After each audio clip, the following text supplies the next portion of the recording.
Hey, I wanted to give a trigger warning that in this episode, we do discuss suicide and suicide attempts.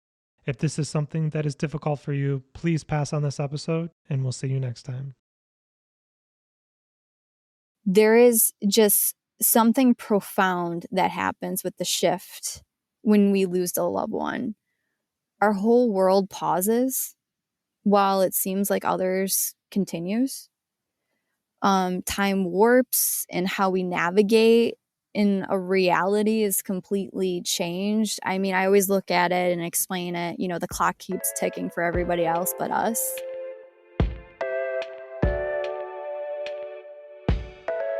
Hey, welcome back to another episode of The Day After.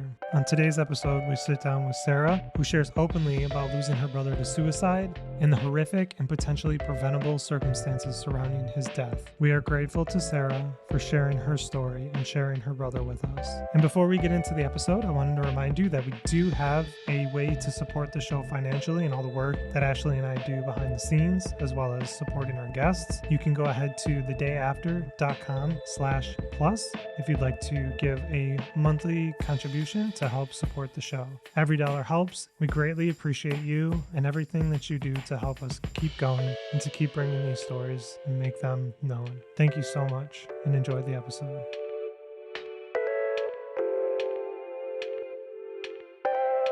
I'm Sarah, and I'm a local marketing content creator here in Buffalo, and my story of loss, the biggest loss that I've experienced to date was when I was a senior in high school, 17.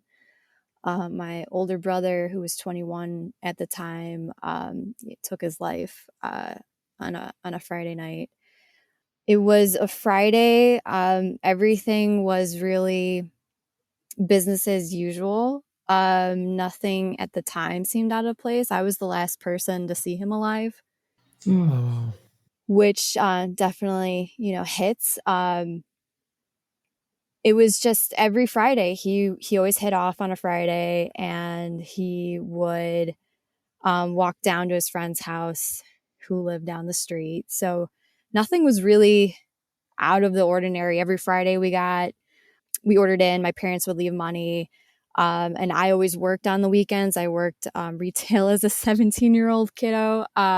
Every Friday, Saturday, and Sunday, which obviously when you're a kid in school, or young adult, I should say, that bodes well with your school schedule, but your social life kind of takes a hit. But anyway, My mom would always drive me to work. So my brother would order the food, and we'd get it delivered usually and then eat, and then my mom would be home and take me to work, so on and so forth. So nothing was out of place. Everything was as it was. And I remember I would always we got subs that day, and I would always go up to my parents' room to watch TV and kind of dread the work night. And he came into their room and was, asking me what I was watching. And, typical sibling stuff of, what does it look like I'm watching? It was like 4:00. So it was Oprah, Oprah, after school. And then he walked out. I actually remember falling asleep, and the last thing I heard was the garage door shut. So my mind went to like, oh, he must have went, down the street. Woke up maybe like an hour later, went downstairs to kind of start getting ready because I knew my mom would be coming home to, take me to work. And, he wasn't around. My mind's registering, oh yeah, I heard the garage door shut. He went down the street, but something just didn't feel right. And, you're just using logic in your mind. Yeah. And mom came home, asked where my brother Matt was, and said, oh, I heard him leave. I think he's down the street. And it was weird because even she was nothing was out of place. This is the same routine every Friday, but it's almost like that intuition. Yeah. Especially that mother's instinct. She's asked me a million questions and took me to work. And I kind of didn't how she reacted didn't sit well with me while I was at Yeah. work. And I'm trying to like replay everything, but everything was as it was every Friday, same exact thing. Come home from work. I worked like it was like a 5 to 9 shift or 5 to 10. So come home, my dad's home at this point and they're kind of like asking me questions. And this was really before cell phones were super huge. So this is like 2005. So like we were in the midst of like that introduction of cell phones where like we didn't have them on all the time. And he had one and it was going straight to voicemail, but it was typical Friday and he'd be out late to begin with because he didn't have to work on a Saturday. And, kind of fast forward, I, went to bed because I had to work Saturday morning. And Saturday morning, I still like my body just wakes up at the same time every morning to this day. Wow. It's like 7 o'clock in the morning. And that was when my alarm was set to go off. And it was probably a little bit before 7. I heard my dad saying to my mom, like, I don't think he came home because he was knocking on his door, telling him to wake, hey, wake up. No answer there. And I know my mom stays up super late. So I know she was staying up for him. So I hear my dad go downstairs and I just remember thinking an innocent thought of like, wow, he's going to be in really big trouble if like he didn't come home or, if he was out with friends and all this stuff. And I kind of just like settled. I was laying in my bed, just kind of like listening to like the sounds of the house and trying to fall back asleep because I figure, I've got like 10 minutes before my alarm goes off. And then I just remember, I could hear my dad going down in the basement and I heard this like ungodly sound of him just like screaming. And I could hear Matthew, no, why? And I just immediately got up and ran down the stairs. And, our bedrooms were out on the second floor. So going to the kitchen is where our basement door is. And I couldn't bring myself to go down the stairs, but I could sense something went wrong. And I could just hear my dad down in the basement going, my little boy, why? And I just immediately went to the phone and called 911.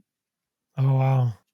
And talked to the dispatcher. And she's just like, what's your emergency? And just hearing my dad saying what he was saying, my mind immediately just went to, I think my brother just killed himself. Yeah. And of course, you're trying to, like, you're not knowing, not seeing. So I was on the phone calling for an ambulance or for help. And my mom at this point is, going down the stairs as well. And she has 2 bad knees and she's just moving as fast as her body can take her and, going down and, so much, this is 2005. So much is just like so fresh, but yet so much you bury that you forget in some respect. But, I just remember being hesitant to go down the stairs to see him, but I eventually did. I grew up in a Catholic home and my mom wanted, a priest at the house. So she called for a priest and I did go. That's when I went down to see him. He had taken an electric, this is quite a trigger warning here, but he had taken an electrical cord and, put it on the beam in the basement and took his life that way. And when I saw that, I knew that you're putting the pieces of the puzzle together. And I knew that when I heard the garage door shut, it must have been him going into the garage to get that. Right. And then I must have fell asleep, not hearing him come back in. Wow. So, you're kind of like putting the pieces of the puzzle together because nothing at the time was out of ordinary or out of place. But just, I always say my life lesson is to always trust your gut instinct. Because in my life, the only regrets I have is not listening to it. so pretty much, when you have a situation like that, obviously you have the paramedics there, and as a 17-year-old kid, you obviously know this isn't good, but there's that little glimpse of hope in you, like, maybe, or what if, some miracle, which they couldn't. And you have, you have like the police there as well, and we're trying to like piece this puzzle together of like, I mean, obviously you're knowing, how he passed, but how do you get to this? Because there's no note, there's nothing. And then when the police went through his pockets, they found like a pill case. And I feel like siblings know each other better than their to an extent than their parents do. Yeah. And I could say like he's never was a person to ever do drugs. So they ended up tearing up his room to find out like where do these pills possibly come from, and they found prescription bottles for some like heavy duty stuff like lithium, Lexapro, Strattera. And he's 21, and they're my parents are like, we know nothing of this. Wow. There's obviously a provider's name on those bottles. Yeah. So they ended up calling, and a person did answer the phone, surprisingly, like for a morning. I don't know if my dad made the phone call, don't know if it was like an on-call, and then you finally hear back from the provider. But the provider was an 82-year-old psychiatrist. And when my father talked to him, he said, I don't really remember him, but let me go to my office and check my notes. What? And you have to, the caveat here is, if anyone's familiar with healthcare, is HIPAA. My brother's 21. So my parents are not going to know because he's of legal age. Mm. So he secretly was seeing a psychiatrist, and the doctor ended up calling my father back saying, oh, yes, I have my notes. He thought he was bipolar. So my brother's diagnosing himself. Aren't you supposed to be doing that? Right. And just had my brother on just a cocktail of some hardcore stuff. And my dad at that point got off the phone, spoke with the primary care doctor, and the primary care doctor's like, I have test results that, trust me, you're gonna want to get. So advise, like, you should get an attorney, because there's like blood tests. If you take lithium, you need regular blood work done. And the length of time, just because you risk getting toxicity, and you're supposed to get them frequently done. And he had only had one blood work done for that, and it was very questionable, very concerning. Mm. In terms of his toxicity? Yeah. His levels? Yeah. Okay. Yeah. Not in a healthy position. And it was the only one he had. He should have probably had follow-ups. He probably should have had that dosage corrected. Yeah. And then health insurance, obviously, a lot of the times, anyone that has experience with healthcare situations, the health insurances can definitely be difficult sometimes, but I will give them props for this, because anytime a young individual passes away like that, they open up an investigation. Mm. And they really went into this provider, the psychiatrist, and basically found wrongdoing on his part. Fuck. And we just got like, it kind of made you sick, because that Christmas, his last Christmas, so he passed away in February 2005. So that Christmas, just a few months prior, he was really sick with what seemed to be like the stomach flu. Mm-hmm. And my mom was also sick, so we assumed that maybe it was the food from Christmas. But it wasn't. Yeah, but it's these little things that you that you don't realize until like after the fact. Yes. And he, according to the notes, like he had reached out to this psychiatrist and said on Christmas Day, saying, I accidentally took an extra lithium. What do? I didn't realize, like, I couldn't remember that I had already taken it. So instead of, and lithium is a very, very dangerous with the levels of toxicity in your body. It's it can basically be poison if it's not taken appropriately.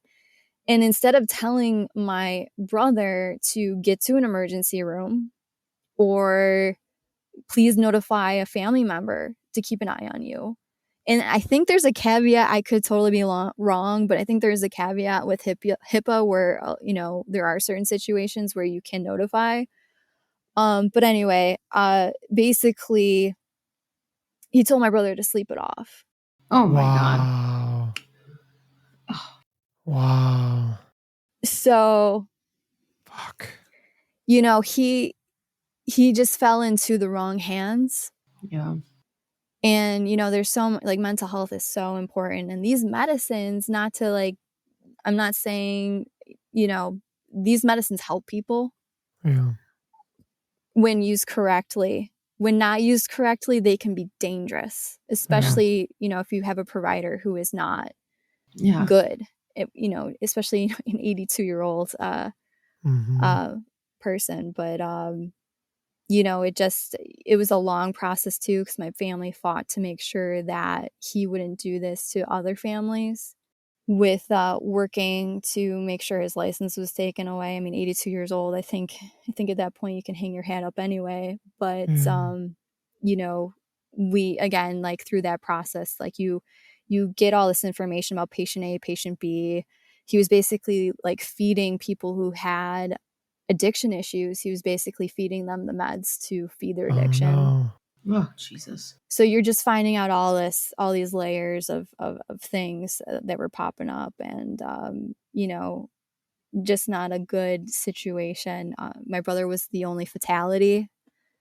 But, we made sure that wouldn't happen again. And, his license was taken away and he wasn't, practicing anymore. So I'm assuming this was a long, kind of drawn out legal battle. Yeah, legal battles like that are a long process, usually at minimum like 5 years. Yeah. So this starts unfolding as you're going through, one, the shock of losing your brother, in that, especially in such a tragic way. Right. And then dealing with like that shift and that change in the family dynamic, I'm assuming affected your parents, and I'm interested to hear more about that. But to deal with all of that, and then to deal with this stuff unfolding, and you said you were a senior in high school at this point, right? And you're supposed to be going off to kind of start your adult life. What was kind of that ongoing process for you of dealing with that grief and trying to get through, to grow with it and to deal with it and to process it as everything else was going on? Like, to me, I hear it and I'm like, okay, you have that initial shock, you're in grief, and then all of a sudden, like, more and more comes on, where it's like I'm just piling onto that grief and that anger, and that all that stuff has got to come up. Well, I think it's tough because there's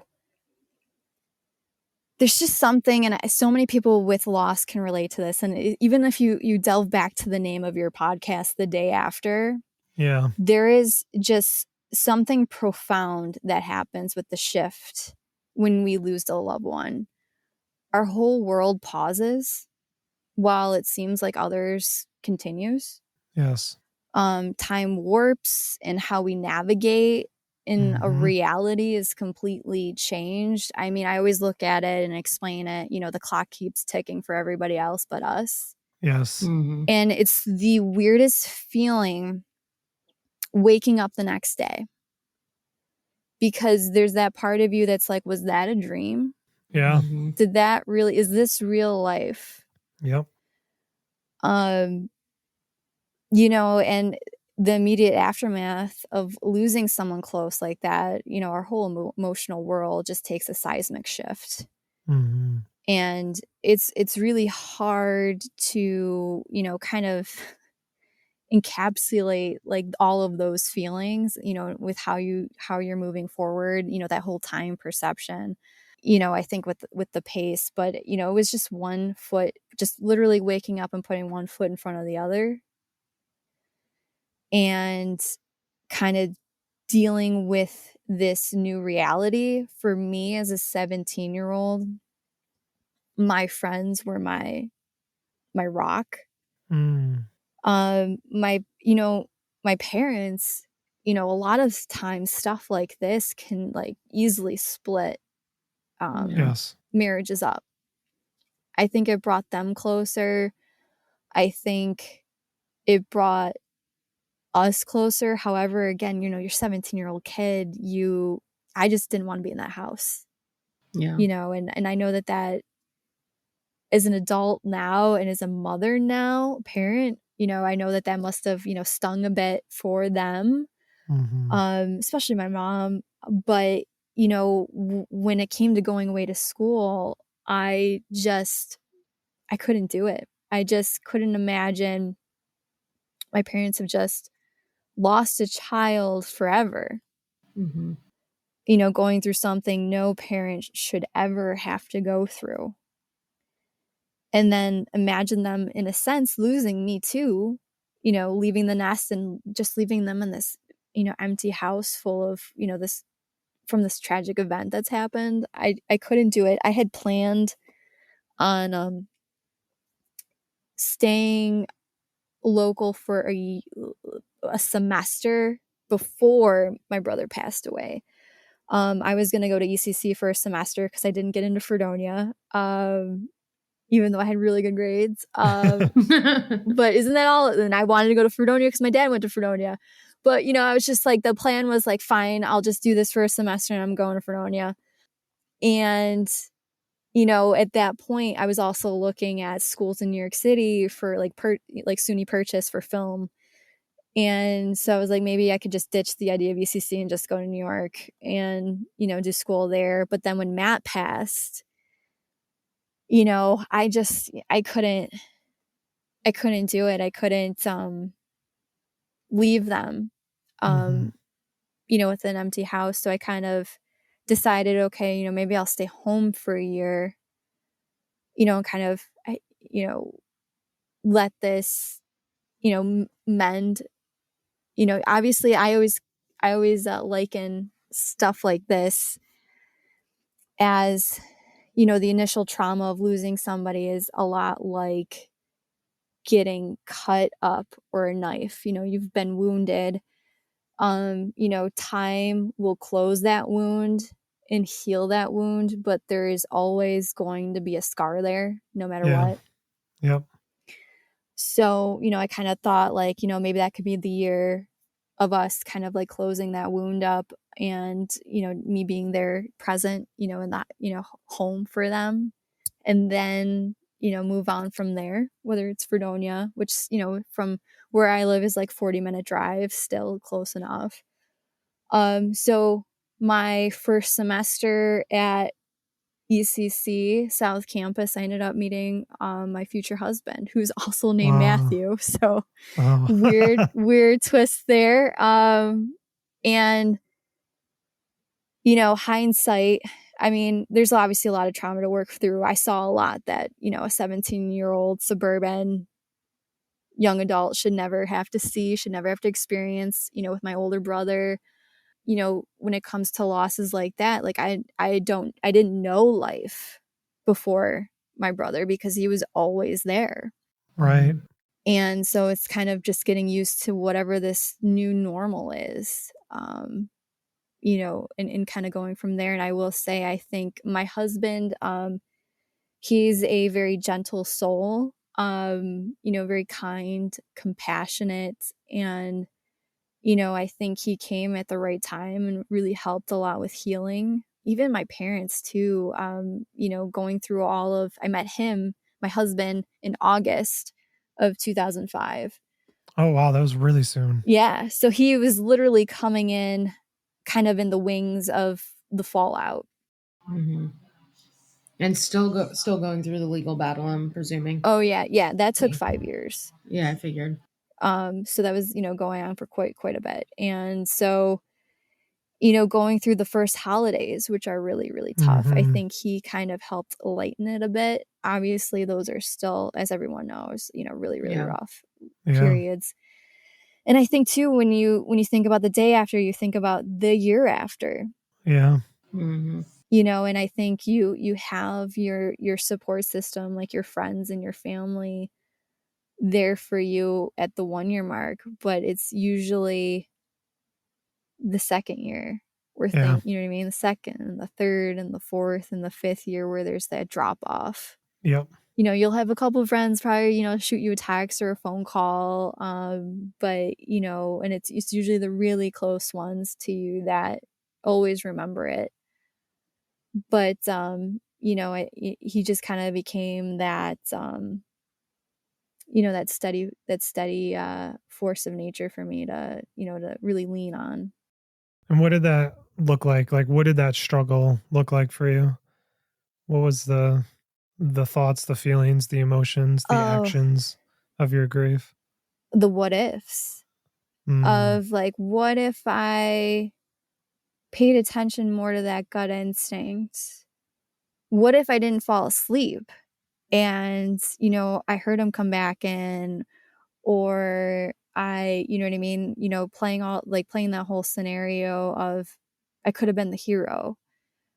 That guilt, that push-pull guilt of, what if, is this my fault? Like, I missed something, clearly my,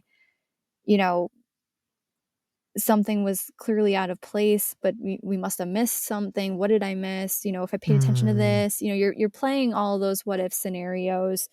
What if I looked left instead of right kind of stuff, which you can't, obviously, if you could have, you would have.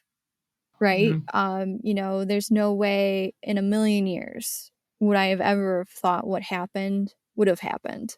Yeah. That's just not how my brother was. He was very, very active in the community. He ran when he was 18. He was on the news. He ran for village trustee in Hamburg, just very active and involved and a people person.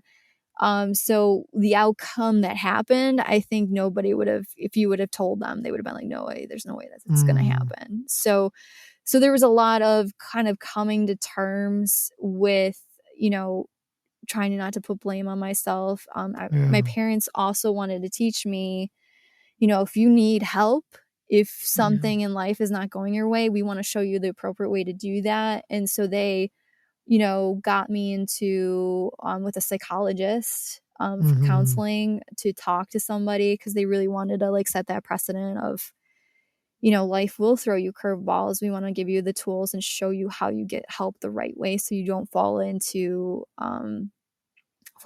bad treatment like what your brother fell into. Right. What was the relationship with your mom and dad, your brother, you and your brother? Like, what was the family dynamic before? That's my brother. I mean, it's hard to really strum up the words. I think we're very close family. My brother definitely, he did have behavioral issues growing up. I think he kind of had, not that I'm a diagnoser, going to diagnose him, but I think he had ADD. He definitely had some attention issues. He could have behavioral problems in school and everything.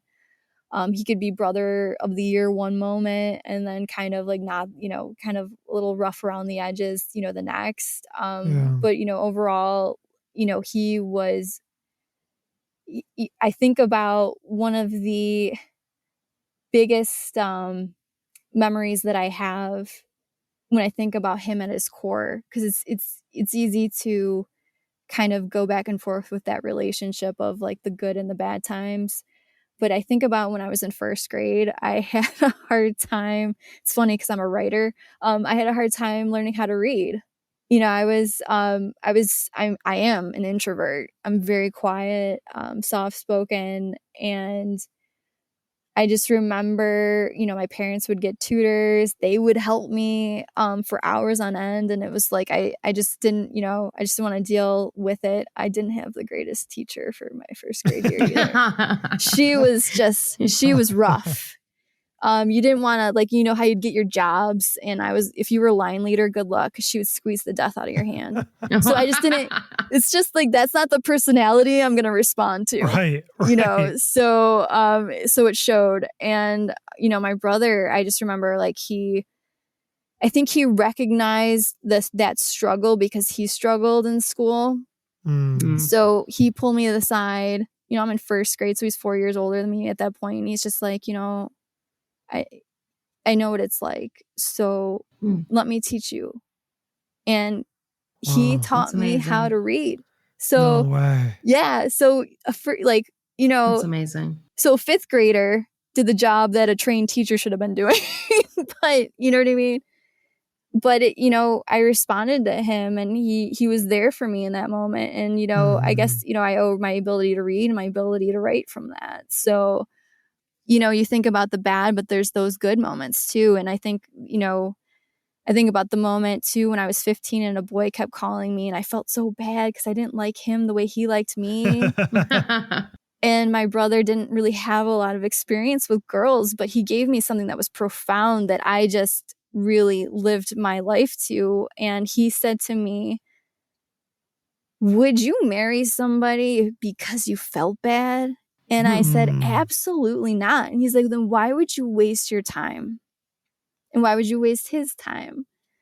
And that just, for whatever reason, at 15 years old, hit me like, dang, he's right.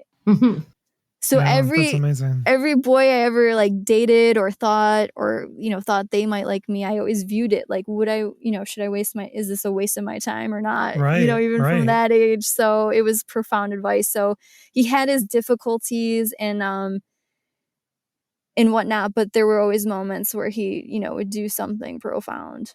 Yeah. Yeah. That's amazing. So you guys are pretty close. So, and then you said after he passed, your mom and dad, they got even closer. And yeah, we just pretty much really leaned on one another. And how did the whole like legal side of things, impacted the grieving process and the weeks and the months and the years that followed? Well, that was in many retrospects. I mean, my parents, and they've raised me to really kind of be the good in the world that you want to be. And they were really, it was two things. Number one, they and myself as well did not want this person being responsible for potentially another life ending. Because when you think about every loss, whether it's suicide, whether it's illness, whether it's even old age, like whatever whatever it is, that really impacts you in your life and your life trajectory, where you're going to go.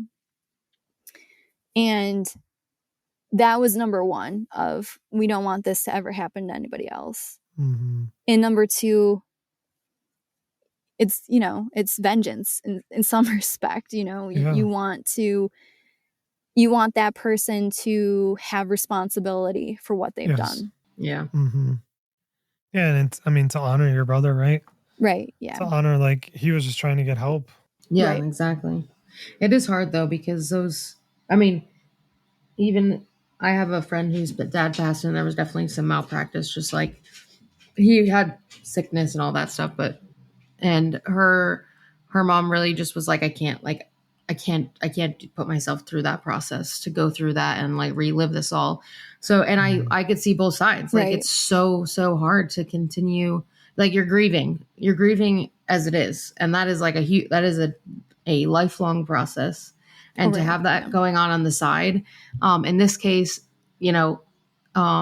maybe it was a little bit more cut and dry. So it was something where it was like, we can see the end, and we know we're not going to win, but yeah, mental health cases are incredibly hard to prove. Number one.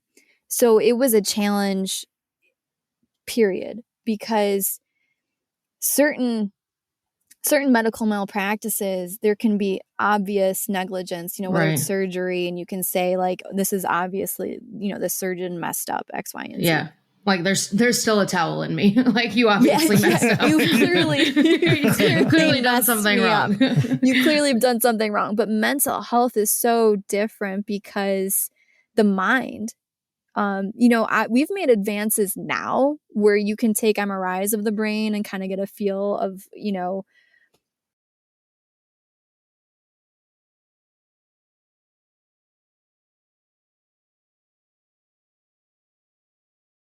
Yeah. Yep.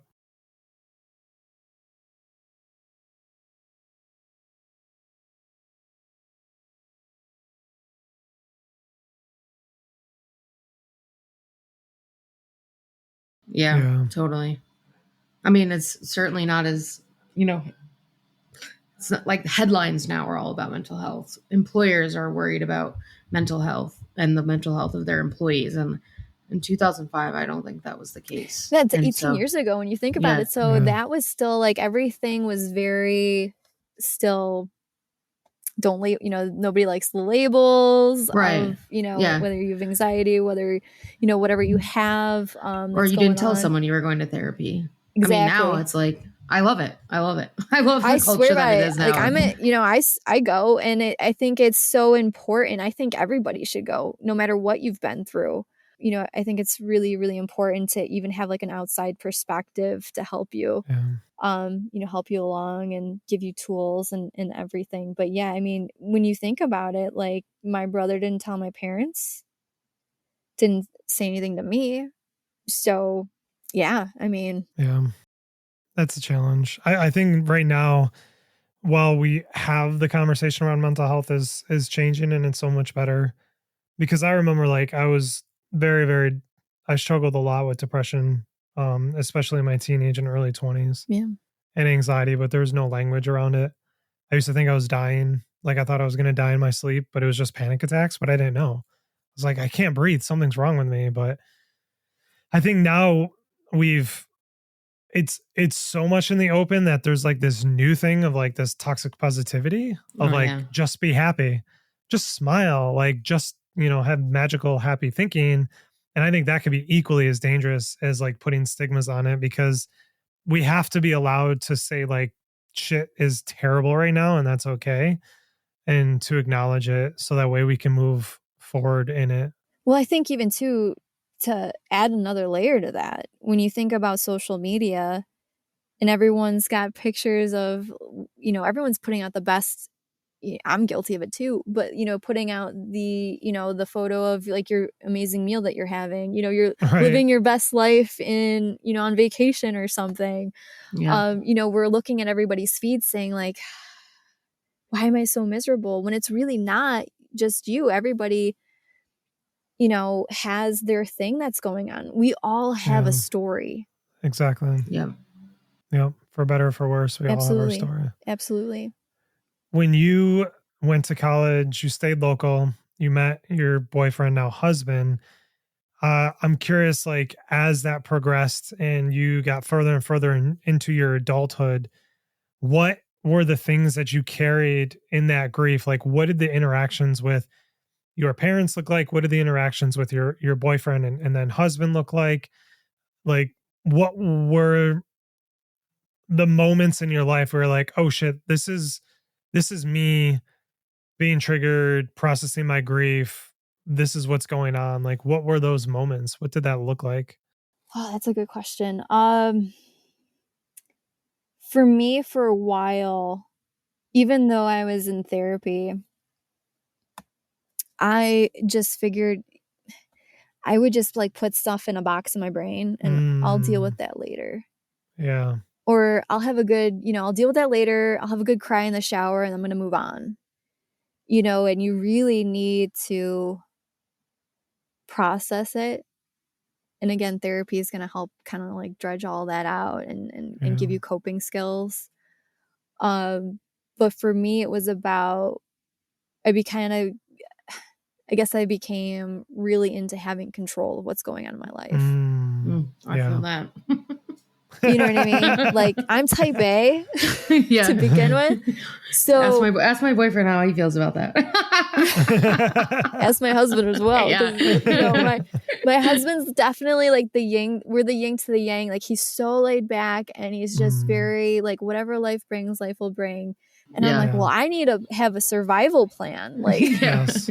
Yeah, what do That's I what do? my wife was. yeah, you know, like I need to have a plan A, B, C, D, E. I think I had like when we had our first child, when I went on maternity leave, I had A, B, C, D, E, F plans for my employer. Like, if this happens, I'm going to do this. So for me, like, control was like a huge thing of, I kind of need to be in the driver's seat. I need to make sure, you know, I've got control over my emotions. I'll deal with this in the shower. And then like for me, the fear of who else is going to go on me. Yeah. Yeah. Yeah. That is huge. You still feel that now?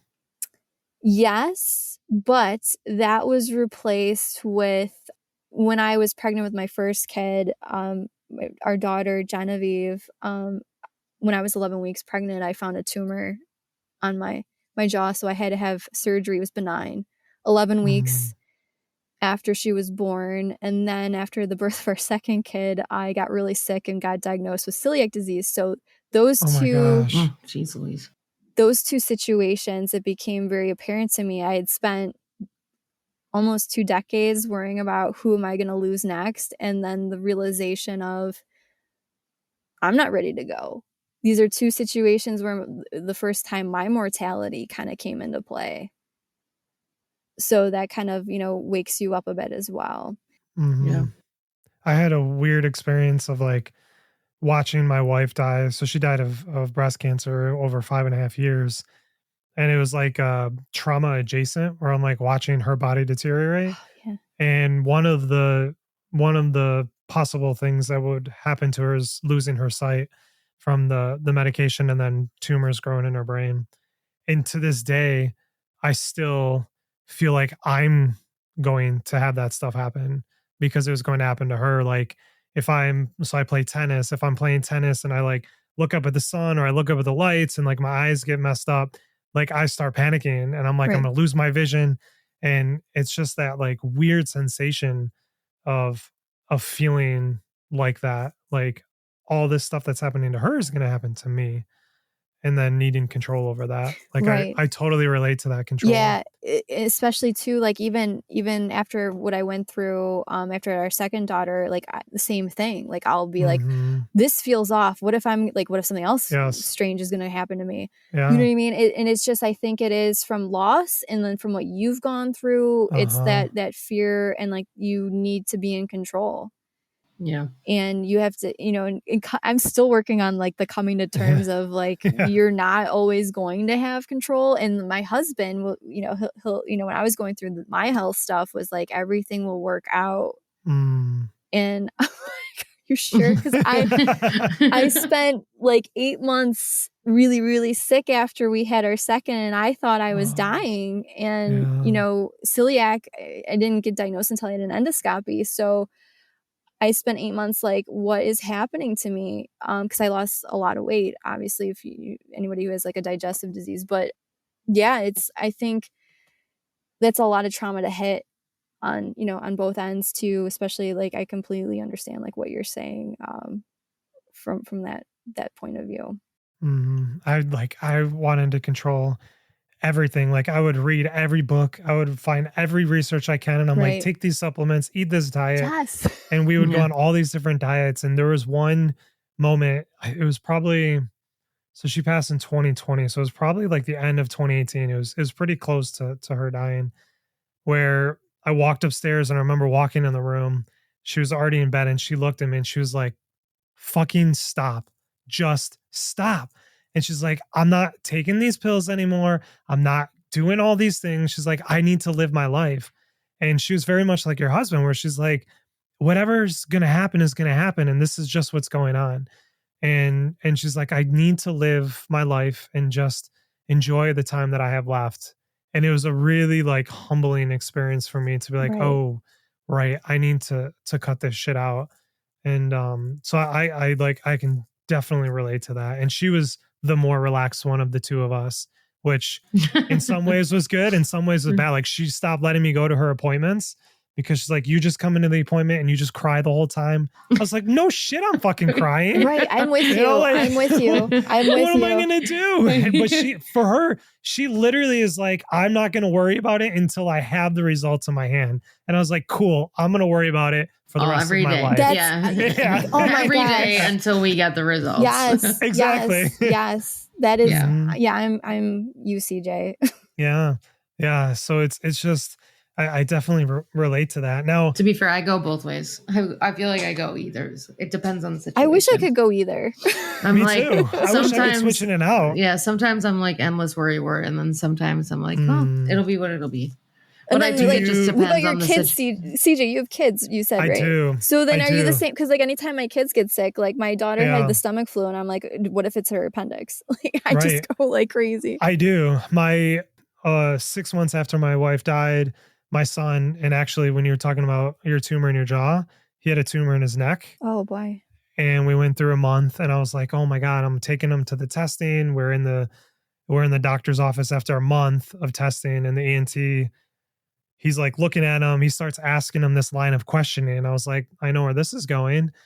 And I just felt that drop in my stomach. He left, came back in, more doctors showed up, and they start like, talking amongst themselves. And they're like, it's likely cancer because of the way it was. So he had to have surgery. And like, that was just this whole big thing. So I definitely get that way with the kids in weird ways, or like, cause I never used to worry about them. Like I know like parents get I never used to, but now like they're 15, 13, and 11. If they're sleeping, I'll go in the room and check to make sure they're breathing. Like I just get like so weird sometimes about it. Well, it's also an extension of your wife. It's these, correct. It's the two of you together, and it's, it's these pieces of her too, so it's also that as well, I'm sure. Yeah. And just the fact of like, I can't handle it when shit goes wrong.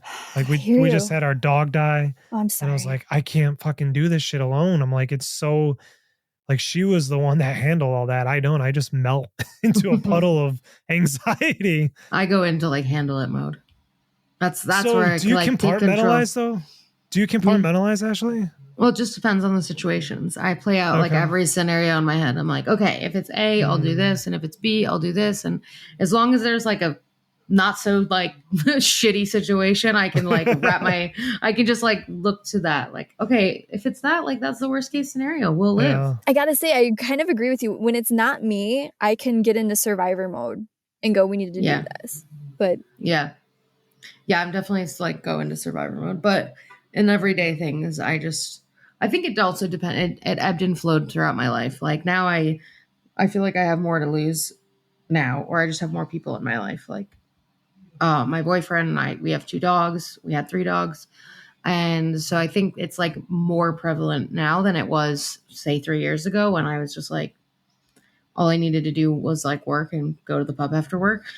So like, there's really not that many cares in the world for a mid-20 something that just, gets drunk most of the day. Most of the week, I should say. It's like not drinking during work hours, I promise. After 10 a.m. Yeah, it's like only after 5:30. Between 5:30 and 1. Just get some hop water for the day. Yeah, exactly. Coconut water was the gem. But yeah, I think it really has ebbed and flowed like throughout my life. And I'm sure that like when I was younger and like as an older sibling, it was more like if you ask my siblings, I'm sure they were like thinking I was being bossy, but really I was just trying to like make sure that everything was okay, or they were okay, or right. So I'm sure that was kind of taken as that, because even sometimes, I mean, I think that even like my friends now would just be like, Ashley just takes care of it. And I'm the mom of the friend group, so I wouldn't even, and sometimes it's not like mom in the motherly way. It's just like, if there's something that needs to be taken care of, like I'll do it. Yeah. And that's just like, I've always worn that hat. And sometimes it's motherly, sometimes it's not. Or it's motherly in your own way. Yeah, it's Yeah. probably that, actually. That's a very good way to put it. It is motherly in my Exactly. own way. That's right. But yeah, it's definitely ebbed and flowed. And I also think that, like, you know, the fact that we have like mass shootings happening every fucking day doesn't help Right. the cause anymore, because now it's like we can literally be going to the grocery store and Right. it can happen, you know, and Yeah. it's not because of this like terrible shitty disease or you know, like in like 20 years ago, it was, I'm sure those things are still happening if you look at statistics, but certainly less prevalent. And that's something you can control to an extent. You can't control that you get cancer, but you can control like doing chemo or your course of treatment. Right. You know, now it's like you're just going to the grocery store. You literally can't do anything to like not do that unless you just don't go to the grocery store. Then you're not living life. So I think those totally. things, yeah, have played into like, have influenced it. Like it's obviously the root cause is there, but it's not like all because I lost my mom at 9. There's, Right. you know, there's just like life that's happened and it's all related in a way. Yeah. Hands down. That makes sense. When you had your kids, or now that you have them, how old are they? My oldest will be turning 6 on Friday. Okay. Happy birthday, Genevieve. Yeah. Thank you. And Audrey is 21 months right now. Okay. Yeah. So young. What is was there any thought when you decided to have kids about the relationship you had with your brother and any fear Yes. of, what is that? Huge What did that fear. look like? What does it look like right now? So before we had kids, and that was something I worked on through therapy, I was really scared to have kids for a couple reasons. I obviously wanted to be a parent, but I watched my parents lose a child. I watched them over his body, and that hit me really hard to like see that type of loss, because I mean, no parent should have to bury their child. And I was afraid of losing my child in either the same way or even like whether it was illness. You know what I mean? I just don't know. I still don't think I could handle. I don't know how my parents did it now that I am a parent, because those people are really special to me. I was afraid, honestly, of, because our relationship was hot and cold, my brother and I, because he did have some like behavioral issues, and I do think mental health issues. I was afraid of my kids maybe having similar mental health challenges. Yeah. And, you know, kind of trying to navigate that, to the best of my ability. Just kind of, you just like really kind of afraid of history repeating itself. Correct. Yeah, I feel that. And yeah, it's definitely a thing that's really difficult to get over or try to pass. But I had done therapy and kind of worked through it. I really did want to be a parent, and it's the greatest thing I've ever done. My girls are huge inspiration to me. And when you're a professional in the marketing field like I am, and especially you, Ashley, as well, like I feel like we're, especially as women, we are kind of in like that zone of we need to kind of separate ourselves and really do well for ourselves in the field, and kind of, I think you feel this rush to get your career going and, making your impact, because you feel sometimes, you get this notion of like, oh, 5 kids, am I going to have to take a step back? Yeah. With that. And I don't know why now. I don't know why I felt that way, because if anything, I felt more inspired. I felt my career like really trudge forward even more so after becoming a parent. But yeah, there was like a lot of things to work through and a lot of fears. And, I still have those fears because I never want anything to happen to them. Yeah. Yeah. And I just wish that, you wish those obstacles were never in your way, but that's also what makes this the human experience, unfortunately. Right. Those fears, those anxieties, the good and the bad. Yeah, absolutely. Yeah. Do you find yourself looking for like instances where like, oh, are they starting to present some mental illness? I will say right now, no, they're not. Okay. I've kind of noticed a pattern in my family. This is going to sound strange. But I notice a lot of certain males in my family tend to have the mental health issues, whereas the women don't. So there was a fear I had, if I have a son, is, that going to be, and is that going to be it? And then, I had daughters, and, I will say, they've not shown signs of any of that, but, we're in the present day, and, if they ever did, I know the appropriate ways to kind of get them help and address things. Yeah. Not to say that my parents didn't know. They worked very hard with him with, when he was younger, with counseling and everything. But, that was the 90s when they were going through counseling with him, trying to get him help, which is a totally different era for mental health. Oh, yeah. Without a doubt. That could be a whole nother podcast. Oh, yeah. Yeah, seriously. That'll be our second one. The day before. The day before, the prequel. Yeah. Yeah, that makes sense. Like, I know it's not the same, but I know I see some of my struggles that I've had in some of my children. And it's on one hand, it's like, it's great that I can relate and try to help. Right. On the other hand, they're growing up in a whole new world that I didn't grow up in. So I can't necessarily empathize with the experience that they're having other than the symptoms of it. And also seeing your children struggle in the ways that you did, it really wrecks me really badly. And I've realized that the only thing that I could do is create an environment that allows them to feel honestly, Yes. however they need to feel, and also let go of my ego that I'm not going to be the one to rescue them, and it's most likely going to be somebody else. And I need to be open and willing to find that person for them, right? Right. Maybe it's a therapist, maybe it's a friend, maybe it's another adult in my family, but I wanted to be the one, like, especially early on in the grief, I'm like, I want to be the one that can be everything to them, but I'm like, I can't. I had to let that go, or Right.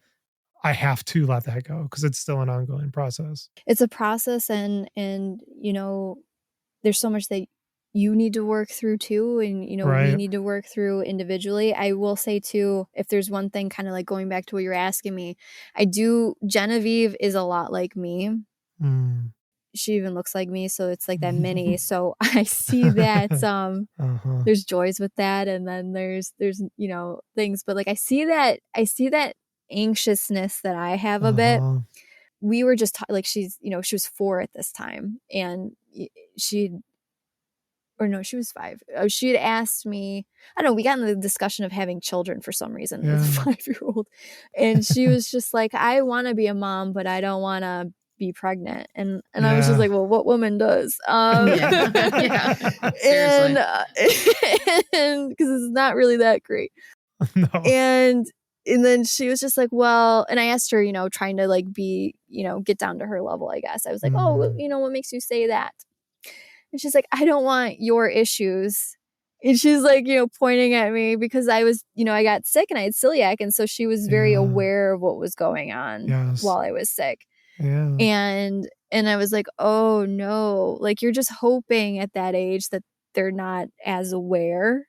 They're so aware. They're very, very aware. And you're like, aware. Great, I have totally scarred you for life. And I just said to her, well, I can't guarantee what's going to or not going to happen to you. You know, that's the truth. Mm-hmm. And I will say, if you ever did get sick like I did, you can tell your doctor right off the bat, Yeah. my mom has the celiac Mhm. disease, test me for it. This is exactly what happened to her after she had my sister. And you would get a diagnosis quicker than I did. So you've got that going for you. And, you know, but, you know, and she was like, well, you know, the whole conversation of, well, if I wanted to be a mom, how could I do that? So I talked to her and taught her about like adoption and all that stuff and like what that is. And she's like, well, that sounds cool. I want to do that. So, you know, there's these interesting conversations I feel like that with our generation is having with our kids that either, I don't know if they ever presented themselves. I mean, my parents have always been pretty open, you know, and with talking, you know, that I can remember as a kid, but I just don't remember like topics like this coming up, you know, myself. But, you know, I think it's just really interesting, but it was interesting to kind of like talk it through with her, you know, and see those wheels turn. How is, I mean, grandparents obviously love their grandchildren, but do you feel like it's extra special for them? It is. It is. It's almost nothing will replace my brother, Matt, course, obviously, you know, but it is almost like a second chance. You know, you think, you know, I see it from my perspective as a parent, like you know, you sacrifice your body for 9 months, you deliver a child, however that delivery is. My mom did not do an epidural. She's crazy. Oh my God. So she had, she's a wild woman. Yeah. You know, two kids without an epidural is wild. Because I went through labor with Genevieve for a while without one, and she's nuts. She's a tough woman. But anyway, you know, and then to raise a child and then to lose that child. Yeah, God. Again, like I've said, I can never fathom what that feels like, and I never want to ever know it. And, you know, so for me to see my parents get almost a second shot, my mom basically, you know, watches the girls while we work. So we're very, very fortunate to have that for childcare. Yeah. So, you know, my girls are obviously benefiting to having that one-on-one time, especially with a grandparent. And my dad, you know, obviously they rotate. My father watches them as well. So there's definitely this second chance, really, to like you're raising and, you know, the second set of grandkids. And, Yeah. you know, I think there's that joy. And then there's also the joy of at the end of the day, you can kind of say, hey, I'll see you later. Yeah, exactly. These are yours now. Yeah. Yeah. That is the best part of being a grandparent. I'm assuming. I think so. And even my parents said, you know, you've got your career, so you don't get that time with your actual kids. So That's right. My dad even said it is kind of like a second chance to be there for everything. And it's really neat. That's amazing. When you act in a way that's incongruent with how you want to act with your children, what kind of initially, like, I wonder if there's more charge there when you realize like, okay, I yelled or I did something that is not the way that I want to present myself or act towards my kids. Is it especially charged when you think back to like your brother and your parents' experience and everything?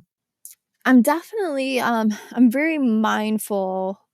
My friend is a psychologist, and she runs she's a child psychologist by education. And she runs a group called Gentle Parenting Institute in Buffalo, New York. So I had the luxury of knowing her before I had kids and watching her launch this gentle parenting initiative, which is really I guess it's as it sounds with gentle parenting. You know, you're not letting your kids walk all over you, but you are, you know, having like this mutual respect with the child and trying to like nurture things and talk through things in a, I guess, humane manner, as opposed to some kids who would just get, you know, corporal punishment or something like that, you know? So do I make mistakes as a parent? I think we all do. Unfortunately, you know, we all have the best intentions, but I do put a lot of thought. And if I have a moment of, you know, being frustrated, I've got a million things going, and my kids like, you know, constantly in my ear while I'm trying to work, and I snap, you know, I always take a moment to step back and like apologize and just explain that I'm so sorry. I was in the middle of working. I know you're trying to talk to me. You're, you know, explain as much as I can and, you know, really apologize, because I want her to both of them to take ownership when they do wrong as well as they age. Right. And also I know what it's like to not know, like, what if that's the last interaction you have? Right. Yeah. Right. Because that's what I Yeah, think for sure. now. You know, the last interaction Right. I had with my brother was, I'm watching Oprah. What does it look like I'm watching? You know what I mean? Like, that's the Right. last thing I said to him. And, Yeah. you know, and it was as an annoyed sibling. So you never know when the last point of contact will be with somebody, unfortunately. So to try to be as, you know, kind as you can, and we're all human. We're not always perfect or say the right things or do the right things. You know what I mean? But to be, most of the time I'm not perfect. yeah, so, you know, yeah. And it's the unfortunate part of humanity, you know, Yeah. It's the but human experience. absolutely. Do you, and we can get close to finishing up here. Do you have any rituals or signs or things that you do to reconnect with Matt? So there's a couple things. I had dreams, when he first passed. And as my life settled, I haven't had a dream with him in for years. But the very first dream I had with him was probably within the first week that he passed. I had a dream. We had an office, a den in our, you know, our house, and he was there, and I was very startled, and I was like, "You're supposed to be dead. Why are you here?" And he was very light, very like happy, and you know, he was just like, "Don't worry about anything. I'm okay." And then he gave me his wallet. And I was just like in this dream, and I'm just like, I don't want your wallet. And he's like, well, where I'm at, I don't need this. And I said, I don't want your wallet. So he walked away into the kitchen, threw it away because I wouldn't take it, and disappeared. But then in my, you know, I was just like curious. So I went into the garbage and got the wallet, and, you know, there was money in it. It was like $13. And then I threw it back in the garbage. And I told my dad about the dream first. And my dad had asked how much money was in the wallet. And I told him it was $13. And the police had taken his belongings, you know, whether it's part of the investigation or what have you, and they had returned it to my parents. And my dad's like, well, there was $13 in the wallet. Wow. Holy smokes. There's no way I That's could. crazy. There's no way. There's so many. I had dreams. I would say, Gosh, I love that. Gives me chills. yeah, I had dreams like you wouldn't believe, with messages that ended up being stuff. And the last dream I had was probably like the 2009 or 10. I had a dream. This was probably 2008. I had this dream where I was interning at the Hamburg Sun, and I really wanted to work there because they had an opening for a job. And I was technically still in my senior year at Hilbert College. And I had this dream where he was like, you're going to get it. This is yours. This is your opportunity. And I was like in the Sun offices, and it was like he was passing me a torch. It was like a weird symbol or something. And then this other person ended up getting the job. So I'm like, oh man, that sucks. And then the person never showed up to work again. No way. Oh wow. So I went. So he gave, you know, my old boss gave me the job. So I've had multiple dreams. So the last time I had a dream with him in it was probably like 2009, 2010. And I feel like as life got settled, he kind of backed off. And I wish I would have had him pop in a dream when I went through like a lot of my health stuff. But, you know, the messages come when they come. And, you know, also too, every year for his anniversary, we go to a psychic, a family friend of ours, Peggy, who is unbelievable. So the stuff that she's told us, that there's, you know, stuff I've never told the soul that she's picked up on, has been really helpful for healing. You know, it kind of gives you that sense that this isn't it, and they're still very, very much a part of our lives, even though they're not here physically. Yeah, that's amazing. That's awesome. I appreciate you sharing that. So the last question, what advice or what would you want to say to anybody who has gone through or is going through what you've gone through? Well, it doesn't seem like it right now.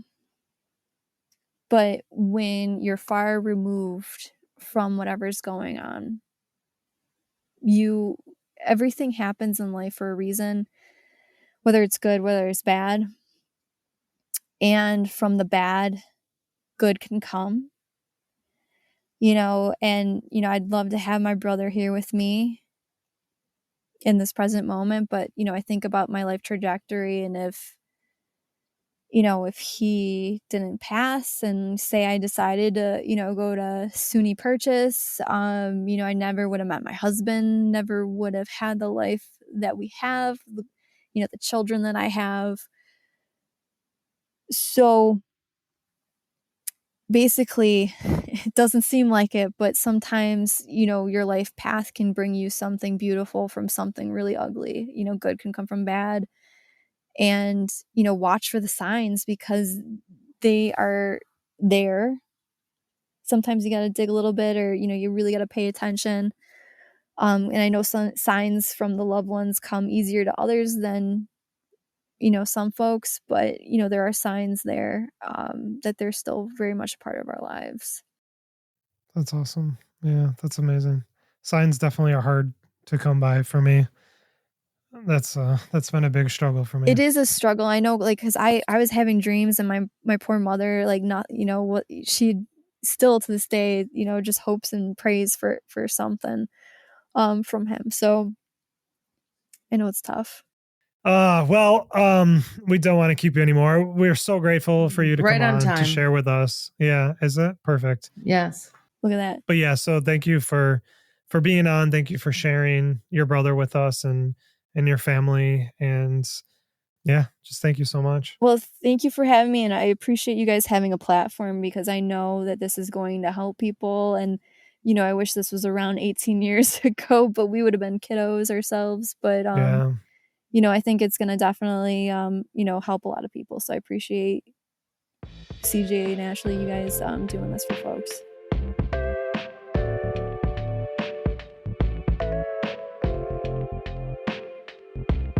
Thank you for listening to this episode of The Day After. You can find this podcast and more at our website at www.thedayafter.com. If you enjoyed this episode, we'd really appreciate it if you take a moment to leave us a review wherever you listen to your podcast.